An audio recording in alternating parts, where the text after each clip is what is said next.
मित्रों, जैसा कि आपको खुशी होगी, बहुत जल्दी ही हमारे एडेड स्कूल में या हमारे एडेड विद्यालयों में, उत्तर प्रदेश के एडेड विद्यालयों में 4300 वैकेंसी, कितनी 4300 वैकेंसी बहुत ही जल्द ही आने वाली हैं। अब बात आती है कि इस 4300 वैकेंसी में कौन कौन से लोग अप्लाइड हो सकते हैं, पहला सवाल। दूसरा सवाल है, क्या अदर स्टेट वाले इसमें अप्लाइड हो सकते हैं। तीसरा सवाल है कि इसकी गुणांक, कहने का मतलब गुणांक क्या निर्धारित होगी, गुणांक किस प्रकार से निर्धारित करेंगे। अगला सवाल है, क्या 50% स्नातक में है उनसे कम वाले व्यक्ति या विद्यार्थी अप्लाइड हो सकते हैं। देखिए मित्रों, आपका सवाल, सभी का सवाल का उत्तर मिलेगा। पहला उत्तर है, आप देख लीजिए, ये तो खुशखबरी है कि बहुत जल्दी वैकेंसी आने वाली है। ये कब तक आएंगी अभी आपको बता दिया जाएगा। ये आपको सबसे पहला सवाल है कि इसमें कौन कौन से लोग अप्लाइड होंगे। इसमें अप्लाइड आपके बीएड और बीटीसी दोनों होंगे, बीएड और बीटीसी दोनों अप्लाइड होंगे, क्योंकि जब से नई नियमावली संशोधित हुई है उसमें बीएड वालों को अगर प्राथमिक लेवल में अवेलेबल माना गया है या उनको उसमें रखा गया है, तो बीटीसी वाले भी जूनियर में जा सकते हैं। पहला सवाल तो ये हो। दूसरा है कि अदर स्टेट वाले इसमें अवेलेबल हो सकते हैं। मित्रों, ये बात भी सही है, अदर स्टेट वाले को जो राज्य सरकारें निर्धारित करती हैं 5% रिजर्वेशन होता है, तो उस 5% रिजर्वेशन के आधार पर चाहे भी कोई भी स्टेट हो, चाहे एमपी हो, चाहे राजस्थान हो, चाहे हरियाणा हो, वो राज्य सरकारों पर निर्धारित करता है, वो उन्हें रिजर्वेशन दे करके उनको चयनित किया जाता है। इसके बाद आती है कि इसका जो गुणांक किस प्रकार से हम निर्धारित करते हैं। मित्रों, आपने अभी देखा होगा, इसके पहले जो 69,000 जो वैकेंसी हुई है, होने वाली है, वो भी अब सुप्रीम कोर्ट में चल रही है। उसमें जो गुणांक निर्धारित हुआ है वो हाई स्कूल का 10%, हाई स्कूल परसेंट का 10%, इंटर परसेंट का 10% और स्नातक परसेंट का 10%, और प्रशिक्षण जो सब्जेक्ट है, डिप्लोमा या डिग्री है, उसका भी 10% लिया गया है।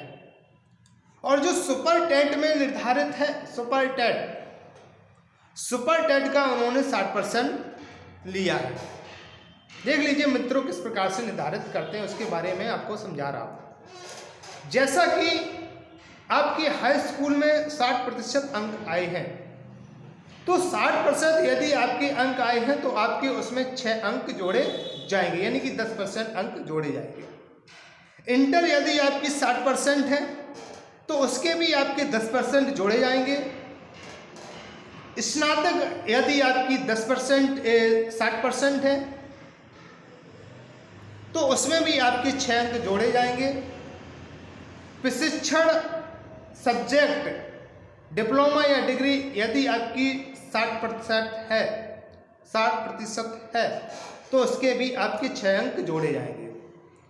यदि आपके जो सुपर टेट है वो भी अगर 60% है तो उसके आपको 36 अंक जोड़े जाएंगे, क्योंकि आपको पता होगा जो सुपर टेट है उसमें 150 का पूर्णांक होता है। कितने का पूर्णांक होता है? 150 का पूर्णांक होता है। उस 150 पूर्णांक में आपको कितने नंबर लाने होंगे, क्योंकि आपको 69,000 वैकेंसी में आपने देखा होगा सरकार ने क्राइटेरिया निर्धारित की, उसमें भी 90 और 95 आरक्षण कैटेगरी, आरक्षण विद्यार्थियों के लिए उन्होंने 90 अंक निर्धारित किए और जनरल कैटेगरी के लिए उन्होंने 97 अंक निर्धारित किए। कहने का मतलब 60% और 65%।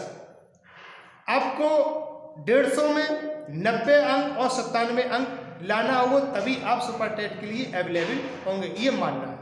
ये भी रखा है, ये विवाद में चल रहा है। तो इस प्रकार से आपकी गुणांक बनेगी। जैसा कि अगर आपके किस प्रकार हाई स्कूल के 60% 6 अंक, इंटर की 60% 6 अंक, स्नातक के 60% 6 अंक, प्रशिक्षण विषय के बीएड या बीटीसी के 60% अंक के 6 अंक और आपके सुपर टेट के 60% के 36 अंक। अगर सबको जोड़ा जाए तो आपके 60 अंक बनते जाते हैं, गुणांक आपकी 60 बनती जाती है। तो इसी प्रकार से आपकी गुणांक निर्धारित होती है। अगला सवाल है, क्या 50% से जो लोग कम है, जिनकी स्नातक 50% से कम है, क्या वो लोग अवेलेबल होंगे? मित्रों ये भी आप समझ लीजिए, क्योंकि ये सरकारें आती हैं और जाती हैं, क्योंकि हर सरकार अपने अपने हिसाब से निर्धारित करती है। क्योंकि जो अब भर्तियां हो रही हैं मित्रों, ये भी आप समझ लेना, जिनकी 50% से कम है, वो लोग अपने आप में ठगा महसूस करेंगे। क्योंकि सरकार अगर आदेश करती है, सरकार अगर इनको देती है मौका तो ठीक है, नहीं तो ये उसमें अवेलेबल नहीं हो सकते हैं। रिजर्वेशन कैटेगरी के लिए इनके लिए आरक्षित है, छूट हो सकती है, इसलिए आप समझिए। क्योंकि आपको और जानकारी इससे संबंधित मैं देता रहूँगा, 4300 संबंधित वैकेंसी के बारे में और जानकारी देता रहूँगा। आप मेरा चैनल सब्सक्राइब करिए, मैं इसके बारे में बताता आपको रहूँगा। धन्यवाद।